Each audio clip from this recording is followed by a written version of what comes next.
네, 여러분 안녕하십니까? 미국 덴버 정대철 선교사입니다. 오늘은 여러분과 함께 학생 캠프 복음반 두 번째 시간을 갖도록 하겠습니다.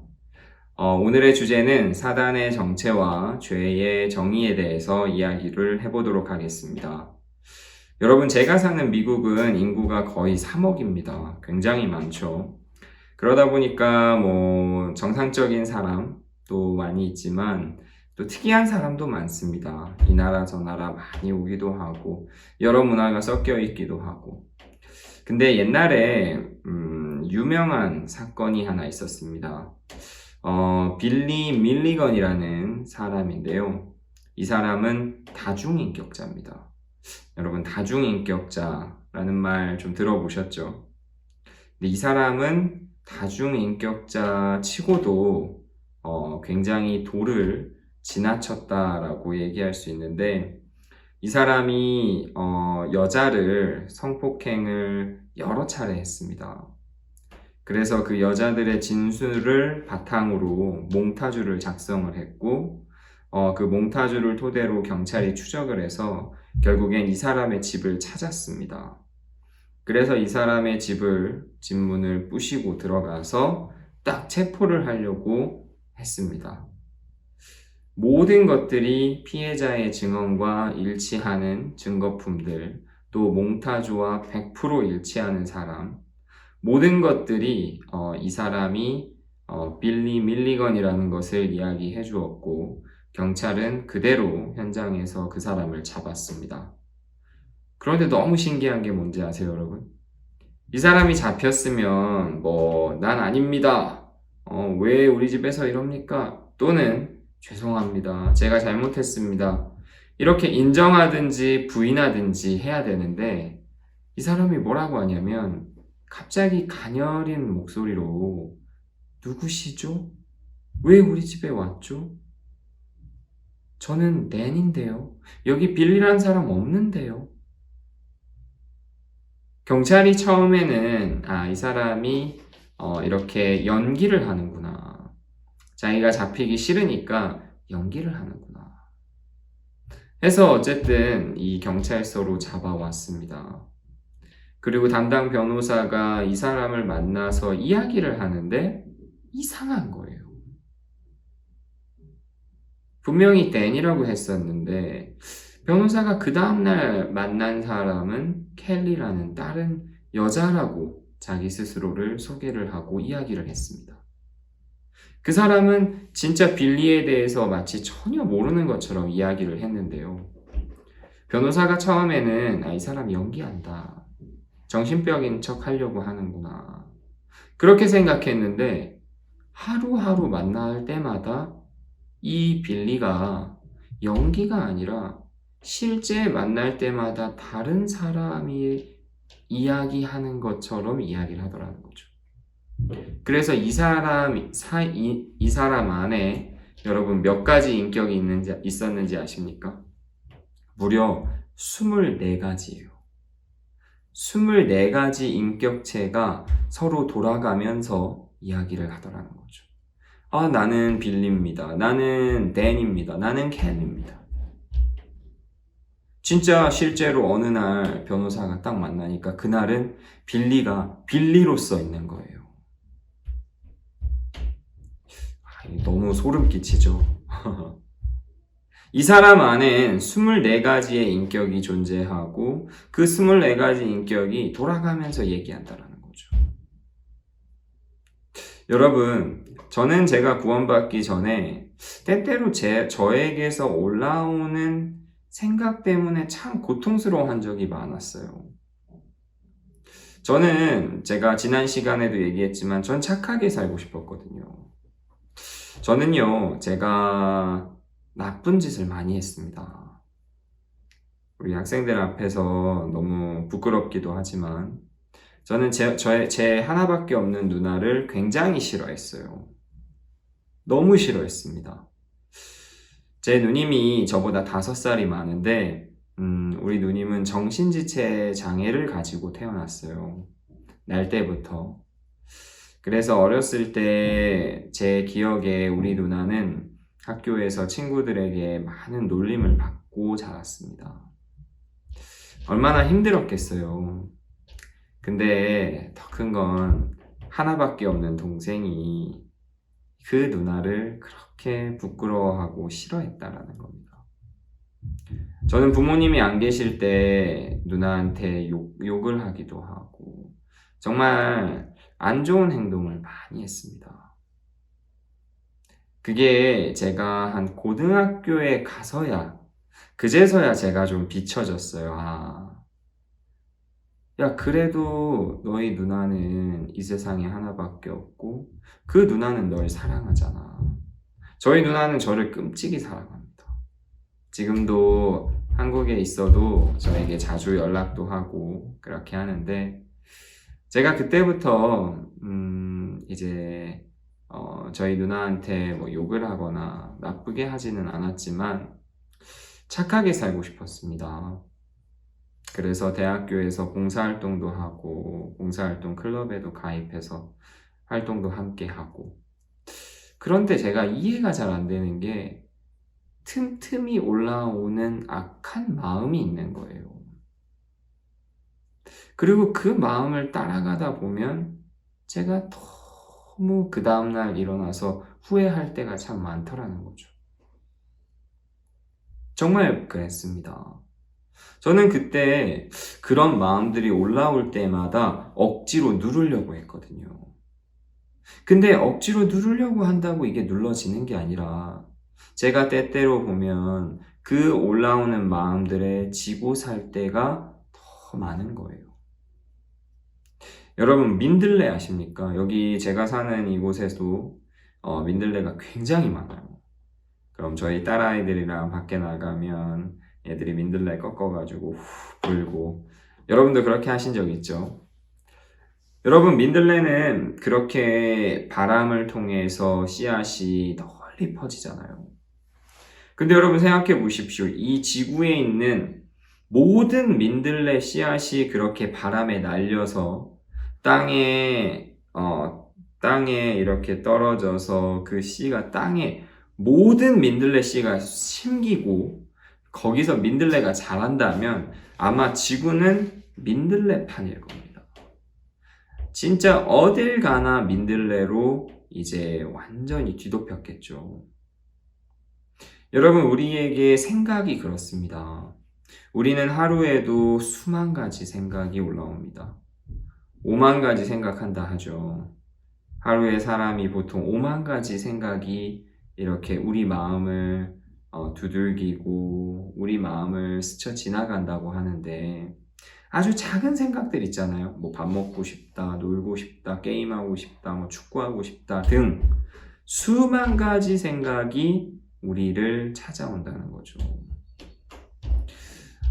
근데 그 모든 생각을 여러분 우리가 다 받아주면 우리는 어떻게 되겠습니까? 아마 이 빌리 밀리건처럼 우린 24개의 인격체가 아니라 마치 뭐 수천 개, 수만 가지 이야기를 하고 다닐 겁니다. 그러면 사람들이 저희를 미친 사람이라고 하겠죠. 여러분, 생각이라는 건 수많은 생각들이 우리 안에 올라오지만 이 올라오는 생각을 어떻게 받아들이느냐, 어떻게 쳐내느냐. 안 좋은 생각들은 여러분 쳐내야 되잖아요. 그리고 좋은 생각들은 받아들여야 되잖아요. 근데 우리에게서 올라오는 모든 생각을 여러분 우리가 스스로가 정확하게 필터링을 할 수 있습니까? 정확하게 이 생각은 좋은 거야, 이 생각은 나쁜 거야 라고 얘기할 수 있습니까? 없는 거예요. 그냥 우리 안에 수만 가지 생각이 올라오다가 그 생각과 그냥 딱 손을 잡으면 우리는 그 생각에 의해서 끌려갑니다. 제가 단기 선교사로 이 아프리카에 있을 때 이야기인데요. 단기 때 라이베리아에서 하루는 선교사님이 저희들에게 야, 너희들이 내일부터 무전전도 여행을 가면 좋겠다. 저는 그때 무전전도 여행이라는 것을 처음 들어봤습니다. 그게 뭐지? 선교사님, 그게 뭡니까? 아, 간단해. 그냥 돈 없이 여행 갔다가 오는 거야. 네? 돈 없이 어떻게 여행을 가요? 그리고 어디를 갑니까? 저는 가까운 데 가는 줄 알았습니다. 근데 방가라는 도시였는데 그 방가는 자그마치 저희가 살던 몬로비아에서 400km 떨어진 곳입니다. 400km를 어떻게 돈 한 푼 없이 갔다가 옵니까? 그리고 되려 거기 가서 일주일 있다가 오라고 하셨어요. 선교사님 어떻게 갑니까? 가서 복음 전하면 돼. 그러면 하나님이 다 주실 거야. 저는 이해하지 못했습니다. 받아들이지도 않았습니다. 일단 가라고 하셔서 알겠다라고는 했습니다. 그리고 나서 선교사님이 저한테 얘기했습니다. 꼭 여권 사본을 들고 가라. 내가 준 여권 사본을 들고 가라. 이렇게 얘기를 하셨습니다. 저는 그대로 네, 알겠습니다 라고 했어요. 근데 저희가 가기 전에 제 기억으로도 거의 한 4번 얘기하셨어요. 여권 사본 챙겨가니? 여권 사본 챙겨가니? 그거 꼭 챙겨가야 된다. 내가 준 여권 사본 챙겨가야 된다. 제가 하도 이야기를 하시길래 제가 제 이 작은 가방을 열어서 보니까 거기에 있는 거예요. 근데 여러분, 그 여권 사본은요, 선교사님이 준 여권 사본이 아니었습니다. 제가 한국에서 라이베리아로 올 때 제가 직접 프린트해서 가지고 온 여권 사본이에요. 근데 여러분 생각해 보십시오. 뭐 한국에서 여권 사본이나 여권을 카피한 거나 뭐 라이베리아에서 여권을 카피한 거나 다르겠습니까?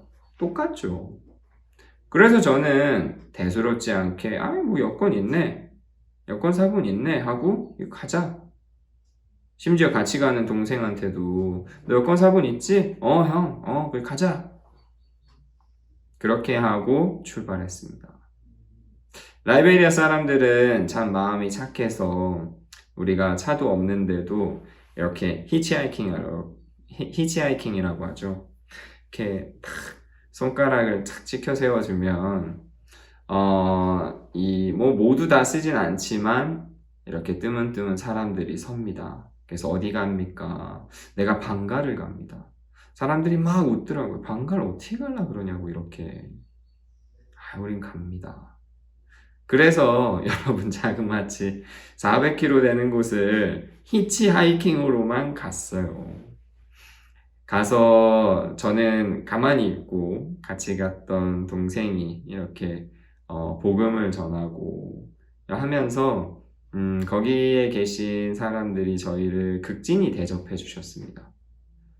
거기는 수도도 없어요. 물이 안 나오는데도 이렇게 새벽 일찍부터 물을 끓여서 저희들이 따뜻하게 샤워하라고 준비도 해주시고 정말 밥도 맛있게 먹고 며칠 지내는 동안 제 마음에도 참 감사하고 행복했습니다. 근데 이제 돌아올 때가 된 거예요. 돌아오려고 하니까 심지어 그분들이 돌아갈 수 있는 차비까지 주신 거예요. 그러니까 모든 게 완벽하게 해결이 됐죠. 이제 이걸로 차 타고 편하게 오면 되겠다. 여기 올 때 너무 힘들었는데. 그래서 그분들이 이렇게 주신 물질을 가지고 이제 차를 제 기억으로는 한 15인승 정도 되는 차였는데 그 차를 타고 이렇게 출발을 했습니다. 뭐 저희들 말고도 사람들이 있는 거죠. 근데 중간에 이제 체크 포인트가 있는 거예요. 특히 외국인들에 대해서 여권을 검사하는 곳인데 제가 대수롭지 않게 여권 사본을 꺼내서 보여줬습니다. 그리고 같이 갔던 제 동생 여권 사본도 이렇게 주면서 우리 한국에서 온 이렇게 봉사자들이라고 여기 방가에서 전도여행을 마치고 이제 돌아가는 길입니다. 근데 이 사람이요 자꾸 시간을 끄는 거예요. 그래서 저는 이 사람들이 우리한테 돈을 원하나? 진짜 돈이 없는 걸. 그래서 그냥 마냥 기다리고 있는데 제가 그랬습니다. 이게 시간이 계속 끄니까 좀 화가 나서 나중에는 야, 너네 뭐 하냐? 우리가 지금 이렇게 여권 사본도 있고 이렇게 차비 다 내고 이렇게 차 타고 가고 있는데 근데 이 사람이요. 계속 그걸 보는 거예요. 그래서 제가 얘기했어요. 야, 여권 사본 여기 있잖아. 이 사람 거나 이 사람 우리 동생 거나 똑같잖아. 근데 갑자기 너는 왜 거주증이 없냐 그러는 거예요.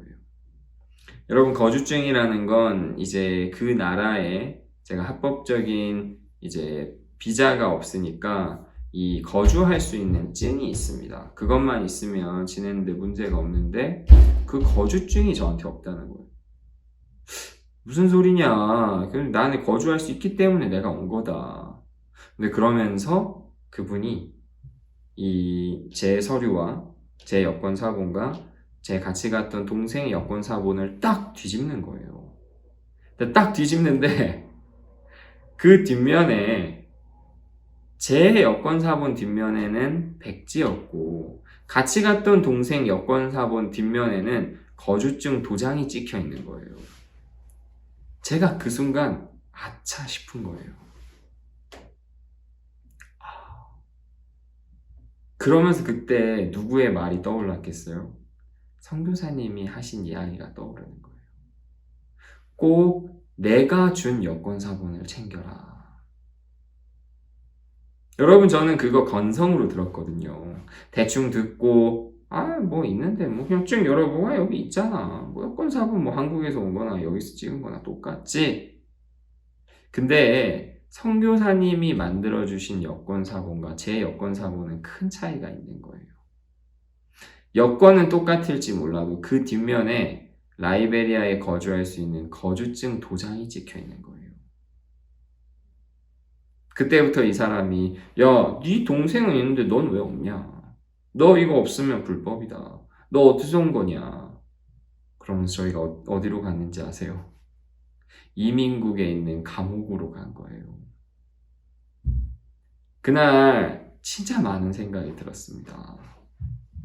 같이 갔던 동생은 저랑 같이 안 가도 되는데 뭐 혼자 갈 수가 없으니까 저를 따라 들어오고 막 거기 사람들이 감옥 안에서 저희들 보고 막 손짓하고 환영한다 그러고 막 무서운 생각들도 많이 들고 야, 이걸 어떻게 하지? 이 사람들이 전화도 안 시켜줬습니다.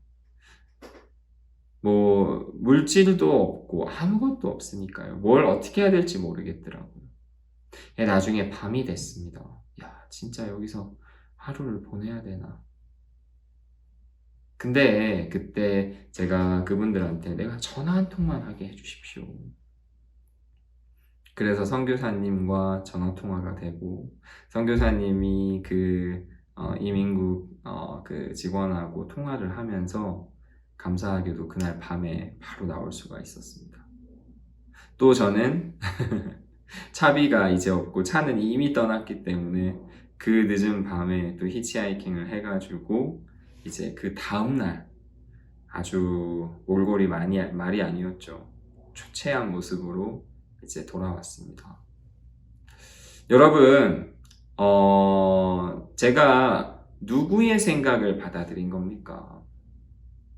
선교사님은 제게 당신이 준비한 여권 사본을 챙기라고 했습니다.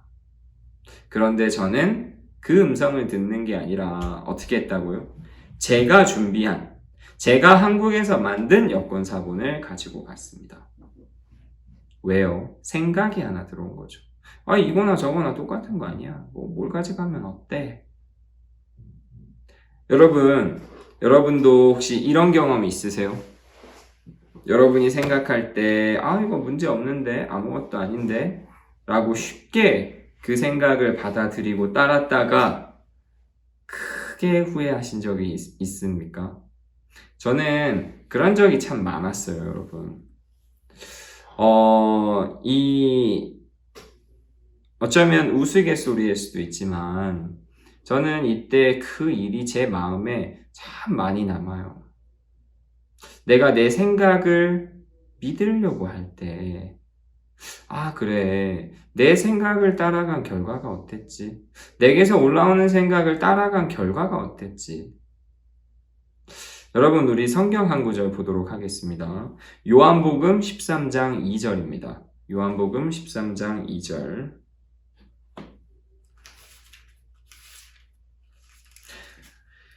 요한복음 13장 2절. 마귀가 벌써 시몬의 아들 가룟 유다의 마음에 예수를 팔려는 생각을 넣었더니.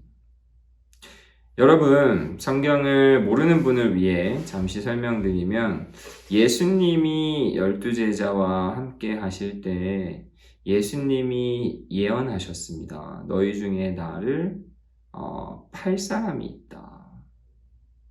다 부인했는데 결국엔 가룟 유다, 예수님의 제자 중에 하나인 가룟 유다가 예수님을 배신하고 예수님을 유대인들에게 팔아넘겼습니다. 여러분, 근데 겉모습으로 볼 때는 누가 예수님을 팔았다고요? 가룟 유다예요. 근데 성경은 뭐라 하는지 아세요, 여러분? 마귀가 벌써 시몬의 아들 가룟 유다의 마음에 예수를 팔려는 생각을 넣었다. 여러분, 누가 예수님을 팔려는 생각을 넣었다고 했습니까? 누구예요? 마귀가. 마귀의 또 다른 이름은 사단입니다. 사단이 이 가룟 유다의 마음에 예수님을 팔려는 생각을 넣었고 그 생각을 받아들였을 때 어떻게 됐습니까? 가룟 유다는 진짜 예수님의 12제자 중에 하나인데 생각해 보십시오. 이도 예수님을 사랑했을 것이고 이도 예수님의 역사를 보면서 따라하고 싶었고 함께 하고 싶었을 겁니다. 근데 이 사람이 어느 한순간 사단의 음성을 받아들이니까 예수님의 제자에서 예수님의 대적자로 바뀌어버리는 거예요. 여러분, 죄라는 게 참 신기합니다. 여러분, 우리에게 생각이라는 게 참 신기합니다. 우리가 볼 때 우리에게서 올라오는 생각은 우리를 위하는 것 같잖아요. 근데 실제 삶에서 우리가 우리의 생각을 따라가면 따라갈수록 보여지는 게 뭐냐? 절망과 공허함과 실패와 두려움이라는 거죠. 여기 이 사단은 가룟 유다에게 예수를 팔려는 생각을 넣었습니다. 그리고 가룟 유다는 그 생각을 받아들였습니다. 여러분, 그게 우리의 인생이 절망으로 가는 길이라는 거예요. 하나님의 말씀이 아닌 사단의 음성을 따라가는 것. 그러면 선교사님, 내게서 올라오는 생각은 다 사단이 주는 겁니까? 여러분, 성경은 뭐라고 얘기하냐면 하나님의 생각과 우리의 생각은 다르다고 했습니다. 하나님의 생각은 뭡니까, 여러분? 저희가 지난 시간에 얘기했죠. 하나님은 무엇으로 일하신다고요? 말씀으로 일하시는 거예요. 하나님의 생각은 곧 하나님의 말씀인 거예요. 말씀 외의 모든 것들은 다 사단의 것이라는 겁니다. 여러분, 미국은요, 한국과 조금 차이가 있다면요, 미국 사람들은 마음에 이런 멘토나 이렇게 존경하는 사람, 인생을 살면서 이렇게 조언을 구할 사람, 그런 사람들이 별로 없어요. 물론 있지만 다 자기가 주인이고 다 자기가 잘났어요. 여러분, 그래도 한국은 어떻습니까? 우리는 선생님을 공경한다든지 어르신을 공경한다든지 아니면 멘토를 한 명씩 이렇게 둔다든지 어른에 대해서 우리는 공경하고 따르려는 마음이 좀 있잖아요. 미국 사람들은, 여러분 오해하시면 안 돼요. 미국 욕하는 게 아닙니다. 좀 차이에 대해서 얘기하는 겁니다. 미국 사람들은 좀 마음에서 누군가를 따라야 할 사람을 두기보다는 자기가 모든 것들을 결정하는 삶들을 많이 살아요. 그래서 요만한 아이들도요, 자기 주관이 뚜렷해요. 물론 주관이 뚜렷하다, 어떻게 보면 좋은 표현처럼 들릴지 모르겠지만 이 어린아이조차 자기 마음을 따라서 사는 것이 너무 익숙하게 돼 있는 거예요. 여러분, 우리 성경 한 구절 더 보면서 얘기하겠습니다. 우리가 왜 우리의 생각을 그렇게 쉽게 받아들이냐? 우리 이사야서 14장 같이 보겠습니다. 이사야 14장 12절입니다. 너 아침의 아들 계명성이여 어찌 그리 하늘에서 떨어졌으며 너 열국을 엎은 자여 어찌 그리 땅에 찍혔는고 내가 내 마음에 이르기를 내가 하늘에 올라 하나님의 뭇별 위에 나의 보좌를 높이리라. 내가 북극 지폐의 산 위에 좌정하리라. 가장 높은 구름에 올라 지극히 높은 자와 비기리라 하도다. 여러분, 루시퍼라고 아시죠? 루시퍼는 타락한 천사를 의미합니다. 이 루시퍼에 대해서 성경은 뭐라고 하냐면 너 아침의 아들 계명성이여 어찌해서 네가 하늘에서 떨어졌냐. 여러분, 그리고 13절에 내가 내 마음에 이르기를 내가 하늘에 올라 하나님의 뭇별 위에 나의 보좌를 높이리라 했다. 여러분, 사단의 마음의 특징 중에 하나는요, 우리의 마음을 하나님보다도 높이려고 합니다. 우리의 마음을 하나님보다도 높이려고 해요. 예를 들어서요, 우리는 다 스스로 잘한다고 생각하는 것들이 꼭 한두 개씩은 있는 것 같아요. 저도 제가 여러분 나이 때 제가 그때는 그렇게 중학생 때는 그렇게 공부를 많이 안 했던 것 같아요. 노느라. 근데 제가 중3 때 이렇게 공부를 할 수 있는 계기가 있었어요. 그러면서 1년 동안 진짜 열심히 공부했던 것 같아요. 그래서 고등학교 딱 들어갈 때, 이제 그때만 해도 이제 고등학교 들어가면 이제 입학고사라 그러죠. 그래서 고등학교 들어온 학생들끼리 이렇게 시험을 치는 게 있었는데, 제가 그때 전교에서 9등을 했어요. 잘했죠? 제가 참 신기한 건요, 이게 벌써 저한테도 한 20년 가까이 된 일인데도 아직도 기억을 하잖아요. 왜? 잘했으니까. 잘한다고 생각하니까. 그래서 저는 늘 어떤 마음을 가졌는지 아세요? 그때 딱 그 시험을 보고 나서 야, 대철이는 좋은 학교 가겠다. 공부 잘하네. 이렇게 하면 되겠네. 그게 제 마음에 쏙 들어갔어요.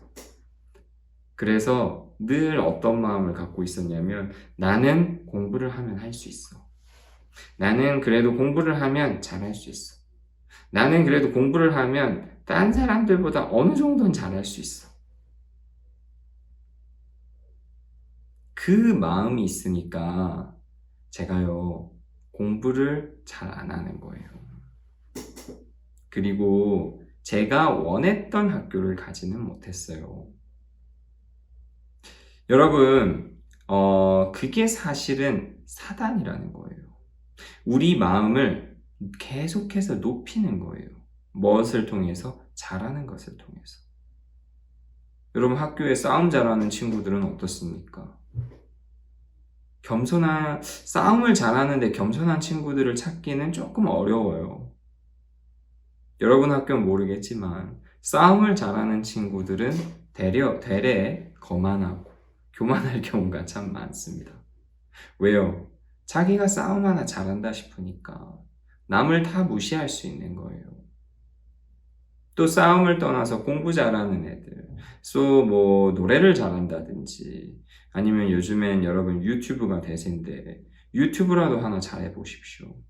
조회수가 100만이라도 찍으면 남들 유튜브 하는 게 아주 가당치도 않게 보일 거예요. 우리는 잘하는 게 있다 싶으면 우리 마음을 한없이 높입니다. 내가 잘한다는 마음이 있으면 그때부터는 다른 사람의 이야기도 들리지가 않습니다.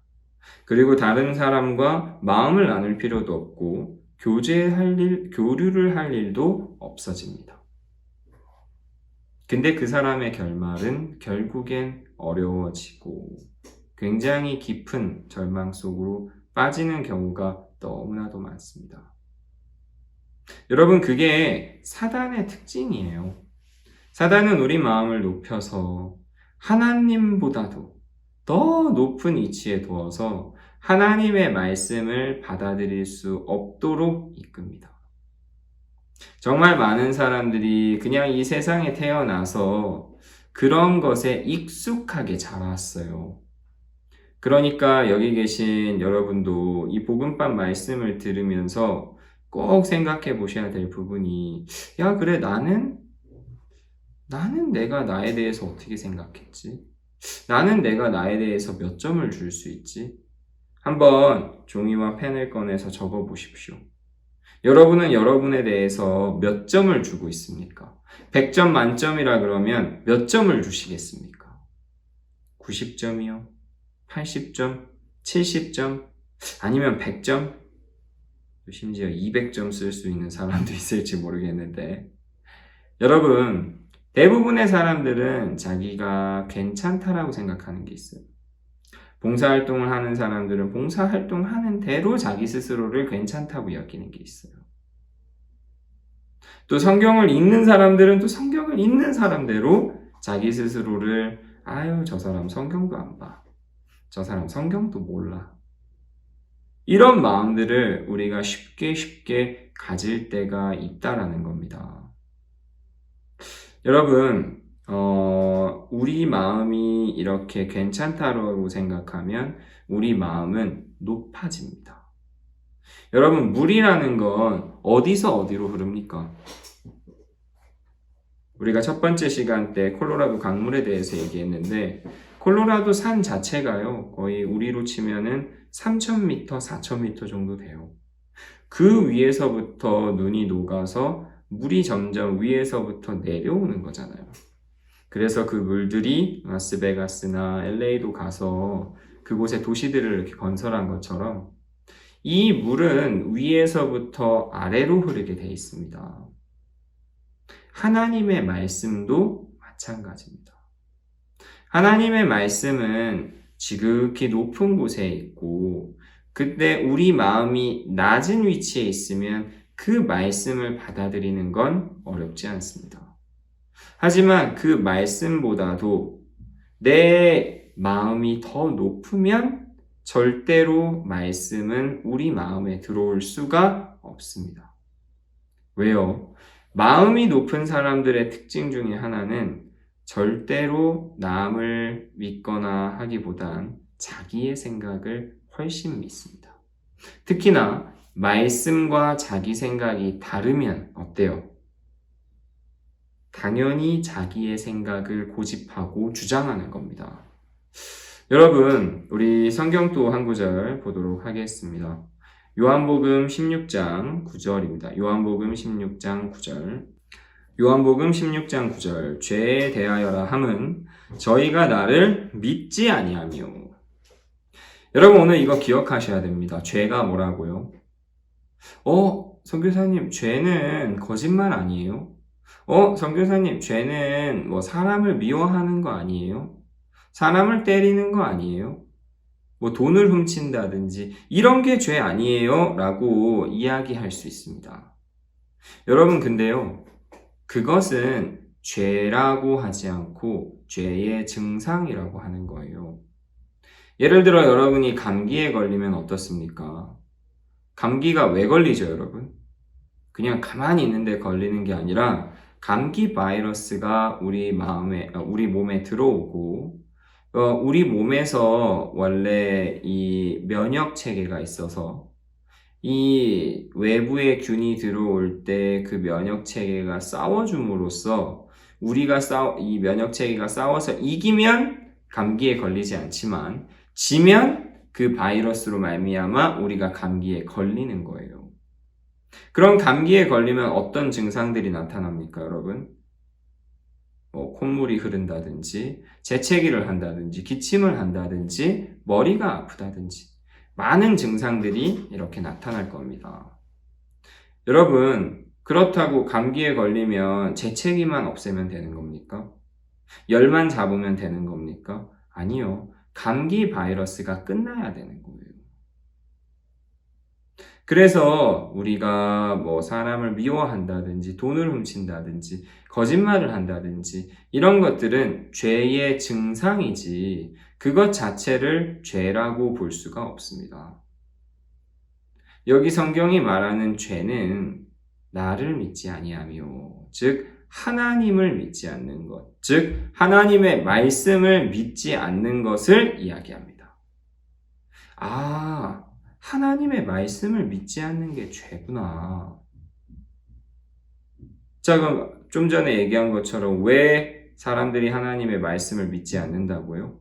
하나님의 말씀보다도 자기의 생각이 더 맞다라고 생각하기 때문입니다. 여러분, 그래서 우리가 이 말씀을 받아들이려면 먼저 우리 마음에 대해서 또 우리가 가지고 있는 죄가 어떤 일을 하는지 정확하게 알아야 됩니다. 우리 성경 한 구절 또 보도록 하겠습니다. 이사야서 59장입니다. 이사야 59장 1절 여호와의 손이 짧아 구원치 못하심도 아니요 귀가 둔하여 듣지 못하심도 아니라 오직 너희 죄악이 너희와 너희 하나님 사이를 내었고 너희 죄가 그 얼굴을 가리워서 너희를 듣지 않으시게 함이니. 여러분, 성경은 뭐라고 합니까? 저는 제가 구원받기 전에 집에서 어려운 일들이 생길 때마다 뭐야, 하나님이 있으면 왜 이래? 그런 생각을 많이 했어요. 왠지 아세요? 왜냐면 제가 봤을 때 저는 그렇게 뭐 나쁜 짓을 하거나 그런 것 같지 않았거든요. 저희 부모님도 마찬가지고요. 근데 왜 우리 집에 어려움들이 허락돼야 돼?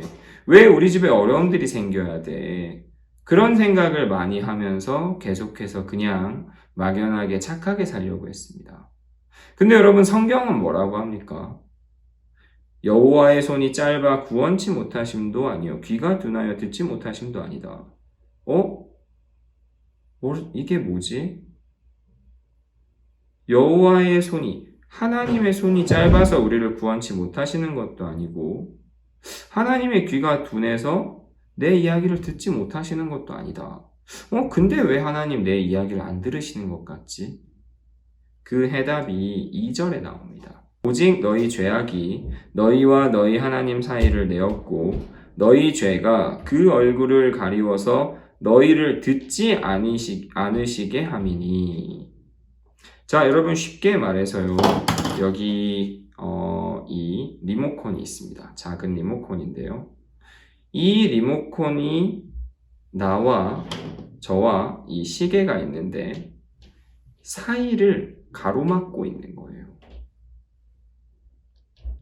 그래서 제가 이 시계한테 가려면 이 나를 가로막고 있는 이 리모컨을 없애야 되는 거예요.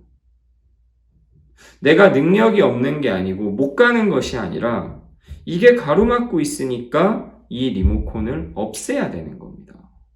근데 여러분, 성경은 이걸 뭐라고 하냐면 이게 죄라는 거예요. 하나님과 나 사이에 거리를 갈랐다. 우리 사이를 이 죄악이 가렸다. 사이를 내었다. 그러니까 하나님이 능력이 없어서 저를 못 도와주시는 것이 아니고 하나님이 능력이 없어서 우리의 이야기를 듣지 않으시는 게 아니라 정확하게 성경은 뭐라고 하냐면 이 죄가 가로막고 있다. 그 죄는 뭐라고요? 하나님의 말씀을 믿지 않는 것. 즉, 자기 생각을 믿는 것. 자기 생각을 믿는 사람은 구원받을 수가 없습니다. 왜? 구원은 하나님의 말씀에 있는 거거든요. 그래서 여러분 마음에 곰곰이 한번 생각해 보십시오. 여러분 마음에 혹시 죄가 있습니까? 여러분 마음에 혹시 풀리지 않는 죄의 욕구라든지 내가 이런 죄를 졌는데 내가 천국에 갈 수 있을까? 이런 생각을 여러분 혹시 해보신 적 있습니까? 저는 많이 해봤습니다. 많이 해봤어요. 여러분, 만약에 여러분 마음에 죄가 조금이라도 있으면 어떨까요? 조금이라도. 여러분, 진흙탕이라고 하죠. 밖에 있는 더러운 물을 이렇게 밑바닥까지 긁어서 유리컵에 이렇게 딱 담아서 두고, 또 그냥 깨끗한 물을 유리컵에 담아서 이렇게 딱 놓잖아요. 그럼 시간이 지나면 어떻습니까? 이 물이야 당연히 여전히 깨끗할 것이고, 이 진흙탕 물은 진흙이 밑으로 쫙 내려가면서 그 위에는 깨끗한 물만 남아 있어요. 그래서 얼핏 보면 진흙탕 물이나 이 물이나 똑같아 보여요.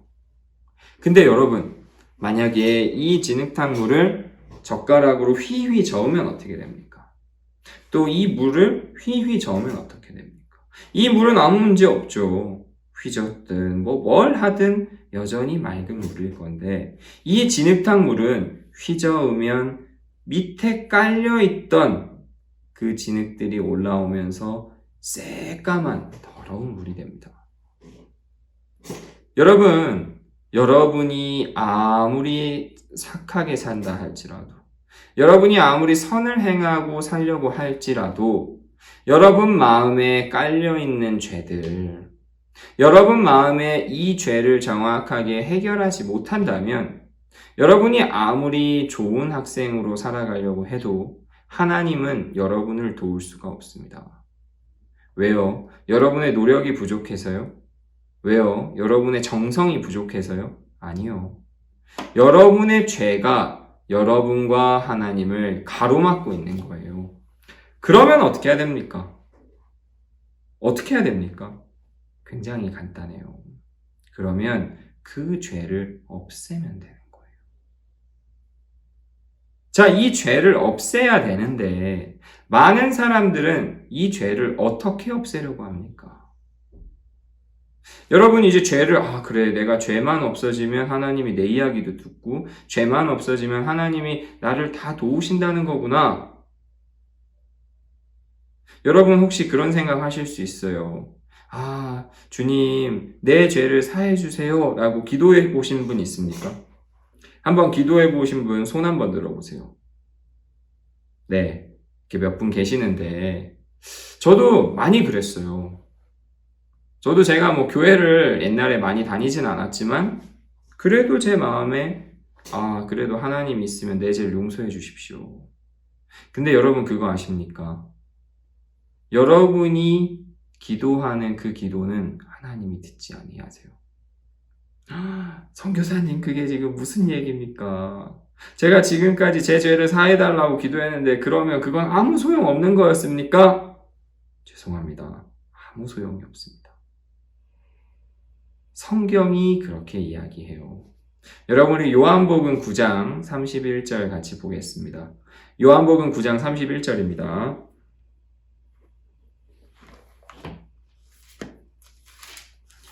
요한복음 9장 31절. 하나님이 죄인을 듣지 아니하시고 경건하여 그의 뜻대로 행하는 자는 들으시는 줄을 우리가 아나이다. 와, 성경이 뭐라고 합니까? 성경은 분명히 얘기해요. 죄인을 듣지 아니하신다. 여러분의 마음에 풀리지 않는 죄가 있다면 그것은 여러분이 죄인이라는 얘기잖아요. 죄인이 별겁니까? 마음에 죄를 가지고 있으면 그게 죄인이고, 마음에 죄가 없으면 그 사람은 죄인이 아니죠. 여러분 마음에 죄인이 있다, 죄가 있다. 그 말은 여러분이 죄인이라는 겁니다. 그럼 그런 죄인이 죄 사해달라고 기도한다고 해서 그 죄가 사해질까요? 절대 그렇지 않습니다. 죄는 그렇게 사하는 게 아니에요. 여러분, 오늘 이 이야기를 잘 들으셔야 됩니다. 선교사님, 그럼 뭡니까? 제가 지금까지 했던 건 뭐죠? 내 마음에 아직도 풀리지 않는 죄가 있는데 그러면 어떻게 해야 됩니까? 맞습니다. 그 질문이 나와야 돼요. 그리고 그 질문에 대한 해답을 드리기 위해서 이렇게 우리가 복음반을 하고 있습니다. 제가 첫 시간 얘기하는 것처럼 아무 걱정 안 하셔도 됩니다. 그냥 여러분이 마음을 열고 이 복음반을 듣는 동안 여러분 마음에 어라? 내 죄가 다 사해졌네. 어라? 그럼 내가 더 이상 죄인이 아니네. 그럼 내가 의인이네. 이 말을 우리가 다 할 수 있도록 우리가 한 시간 같이 시간을 보내고 있습니다. 여러분, 죄인은 뭘 해도 하나님이 받지도 않으시고 여러분이 기도한다고 해서 하나님이 듣지 아니하십니다. 근데 이 성경 구절에 보면 하나님이 죄인을 듣지 아니하시는고 그런데 경건하여 그의 뜻대로 행하는 자는 들으시는 줄을 우리가 아나이다. 그의 뜻대로 행하는 자, 그의 뜻대로 행하는 자는 들으신다. 여러분, 하나님의 뜻이 뭡니까? 전 어떻게 생각했는지 아세요? 또다시 착하게 사는 거라고 생각했어요. 아, 내가 착하게 살면 되는 거 아니야? 내가 좋은 일 하는 거에 그게 하나님의 뜻 아닐까? 내가 봉사활동 열심히 하는 게 그게 하나님의 뜻 아닐까? 내가 나중에 돈 많이 벌어서 가난한 사람들 도와주는 게 하나님의 뜻 아닐까? 여러분, 세상은 우리를 그렇게 가르쳤어요. 근데 성경은 하나님의 뜻에 대해서 그렇게 얘기하지 않아요. 여러분, 우리 하나님의 뜻도 이 성경에 나와 있습니다. 한번 보도록 하겠습니다. 요한복음 6장입니다. 요한복음 6장 40절입니다. 요한복음 6장 40절. 내 아버지의 뜻은 아들을 보고 믿는 자마다 영생을 얻는 이것이니 마지막 날에 내가 이를 다시 살리리라 하시니라. 자, 성경이 뭐라고 합니까?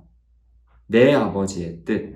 즉, 하나님의 뜻은 아들을 보고 믿는 자마다 영생을 얻는 것이다. 우리가 생각하는 하나님의 뜻과 성경이 말하는 하나님의 뜻은요, 완전히 달라요.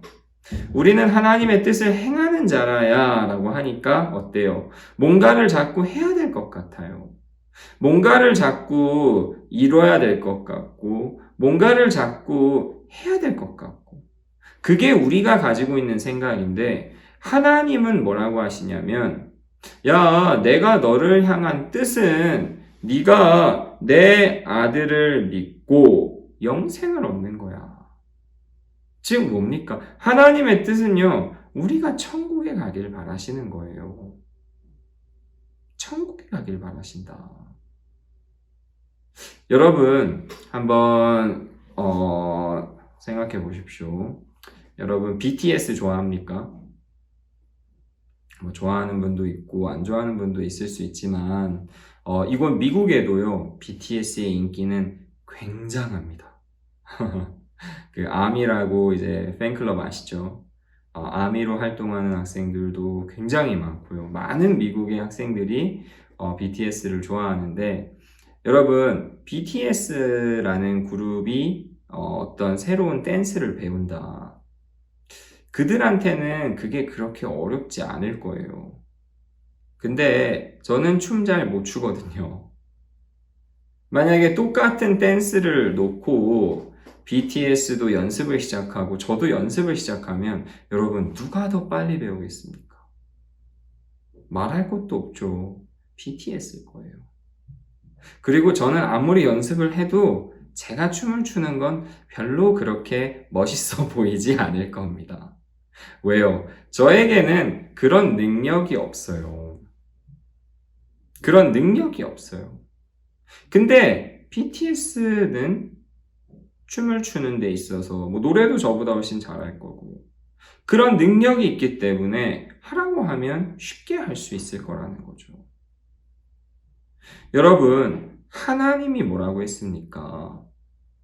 내 아들을 믿는 자마다 영생을 얻는 것. 즉, 우리가 예수님을 믿고 천국에 가는 것이 하나님의 뜻이래요.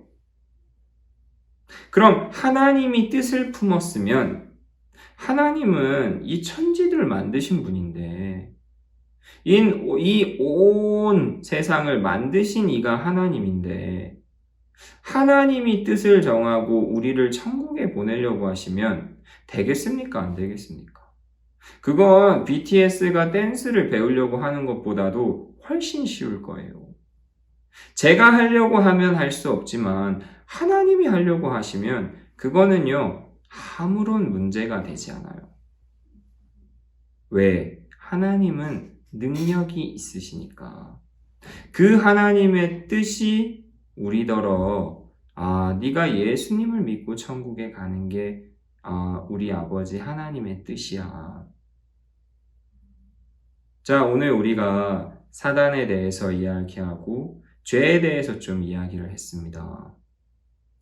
우리 마음에 수많은 생각들이 올라오는데 우리가 그 어떤 생각을 받아들이느냐에 따라서 우리의 삶이 달라지는데 그보다도 우리에게서 올라오는 모든 생각을 부인하고 하나님의 말씀을 받아들이고 하나님이 주시는 마음을 우리에게 받아들이면 그 하나님의 말씀이 우리 마음의 능력이 돼서 우리 마음을 이끌어 간다고 했습니다. 하지만 이 말씀을 못 알아듣게 하는 것, 이 말씀을 부인하게 하는 건 왜 그렇다고요? 사단이 우리를 간교하게 속여서 우리 마음을 믿게 했어요. 우리에게서 올라오는 생각이 사실인 것처럼 믿게 했어요. 그래서 우리는 하나님의 말씀을 받아들이지 않았어요. 근데 성경이 말하는 죄는 하나님을 믿지 않는 것, 말씀을 믿지 않는 것이라고 했습니다. 우리가 말씀을 믿지 않기 때문에 죄인이 되고, 말씀을 믿지 않기 때문에 죄인이라 생각하고 지옥에 갈 거라고 생각하는 거예요. 그래서 많은 사람들은 힘들게 살아갑니다. 여러분, 오늘 우리가 이 이야기를 나누면서 꼭 기억하십시오. 여러분 마음에 죄가 있다면 그 죄는 반드시 사함받아야 됩니다. 반드시 없어져야 됩니다. 그런데 어떻게 할지 모르겠죠. 괜찮습니다. 왜냐하면 하나님의 뜻이 우리를 천국에 보내는 거기 때문에 우리가 우리의 생각을 내려놓고 하나님의 말씀을 받아들인다면 우리 모두가 천국에 갈 수가 있습니다. 오늘 이 두 번째 시간을 통해서 우리가 이런 부분에 대해 좀 이야기를 했는데 여러분 꼭 한번 마음에 생각해 보시고 한번 적어 보십시오. 내게서 올라오는 생각들이 진짜 많지. 그리고 내가 내 생각을 따라가면서 힘들고 고통스러웠던 적이 있었는가? 그럼 내가 왜 내 생각을 따라갔지? 내가 나를 스스로를 괜찮게 여겼구나. 괜찮게 여겼다면 무엇이 나를 괜찮다고 생각하게 했지? 제가 아까 말씀드렸죠? 저는 한 번 시험을 잘 본 적이 있어요. 그게 20년이 됐는데도 아직 등수까지 기억해요. 그리고 심지어 칭찬한 사람까지 기억해요. 여러분 오늘 한번 생각해 보십시오. 내가 하나님의 말씀보다도 내 마음이 더 높구나. 그게 발견이 된다면 여러분이 복음방 말씀을 통해서 우리 모두가 진짜 하나님의 마음을 받아서 거룩한 그리스도인으로 거듭나고 그 예수 그리스도가 여러분의 삶을 너무나도 복되고 아름답게 이끄실 줄 믿습니다. 그럼 이것으로 두 번째 시간 마치도록 하겠습니다. 다음에 또 뵙도록 하겠습니다. 감사합니다.